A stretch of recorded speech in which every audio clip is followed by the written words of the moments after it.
lawang ati kanggo riko hanglarani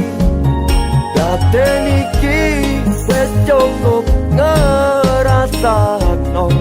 pari muncul melakonang suci ikon gawe maruh ati mugi Gusti handales liwat karmane riko bisa ngrasakno